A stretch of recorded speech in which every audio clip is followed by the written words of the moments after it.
আপোনালোকে সকলোৱে গম পায় অৰুণাচলী ৰাইজৰ লগত বুলি ক'ব লাগিব। অকল বদতি মিংমাং গোগামুখত বুলিয়েই নহয়, সম্পূৰ্ণ অসমত অৰুণাচল যি সীমা, এই সীমা বিবাদ অব্যাহত আছে। আমাৰ বিশ্বনাথ জিলাৰ বিমাৰী এই অঞ্চলবিলাকতো আছে আৰু বিভিন্ন ঠাইত আছে। আজি অসম চৰকাৰ, ভাৰত চৰকাৰে এই সীমাবিলাকৰ স্থায়ী এটা মীমাংসা আজিলৈকে কৰিব নোৱাৰাৰ কাৰণেই আজি এনেধৰণৰ অপ্ৰীতিকৰ যি ঘটনা ঘটিছে, য'ত অৰুণাচলী মানুহে মুকলিকৈ পশু পক্ষীক হত্যা কৰা বা গুলীয়াৰ দৰে এটা ঘটনা সংঘটিত হৈছে, আপোনালোক সকলোৱে জ্ঞাত। গতিকে ইয়াৰ আমি তীব্ৰ নিন্দা কৰিছোঁ, বিৰোধিতা কৰিছোঁ। আমি এখন গণতান্ত্ৰিক এখন ৰাষ্ট্ৰৰ ব্যক্তি হিচাপে সকলো মানুহৰ জীয়াই থকাৰ অধিকাৰ সকলোৰে সমান, কিন্তু কাৰোবাৰ হাতত এই মাৰণাস্ত্ৰ থাকিলে বুলিয়েই তেওঁলোকক, নিৰীহ মানুহক হত্যা কৰাৰ অনুজ্ঞাপত্ৰ তেওঁলোকক দিয়া হৈছে নেকি?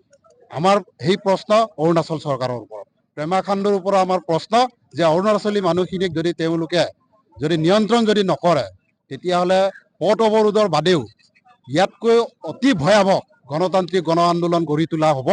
যিহেতু আপোনালোকে জানে, মিচিংসকল ভাৰতবৰ্ষৰ অসমৰ খিলঞ্জীয়া ভূমিপুত্ৰ। আজি অসমক ৰাজনৈতিকভাৱে সীমা নিৰ্ধাৰণ কৰি ৰাজ্য হিচাপে ঘোষণা কৰিছে যদিও, মিচিংসকলেও অৰুণাচলত পূৰ্বতে বসবাস কৰা এটা জনগোষ্ঠী হয় আৰু এতিয়াও মিচিং জনগোষ্ঠী অৰুণাচলত বহু হাজাৰ হিচাপত তাতে বসবাস কৰে। আৰু আমি কিছু অসমত আহিলোঁ, ৰাজনৈতিকভাৱে আমাক সীমা ভাগ কৰাৰ কাৰণে ৰাজ্য হিচাপে আমি বেলেগ হ'লোঁ। সেইটো এটা কেন্দ্ৰীয় চৰকাৰৰ এটা আইন।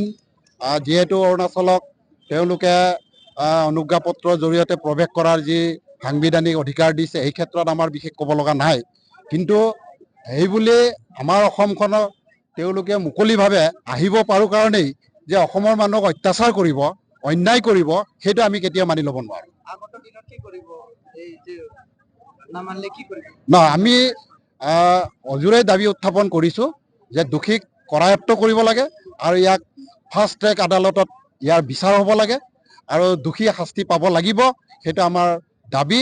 আৰু যিসকল ভিক্টিম, যিসকলে আজি অত্যাচাৰৰ বলি হ'ল, তেওঁলোকক সম্পূৰ্ণ চৰকাৰীভাৱে সাহাৰ্য দিব লাগিব, তেওঁলোকক পুনৰ সংস্থাপনৰ ব্যৱস্থা কৰিব লাগিব আৰু সীমা বিবাদ অতি সোনকালে নিষ্পত্তি কৰাৰ কাৰণে আমি আহ্বান জনাইছোঁ।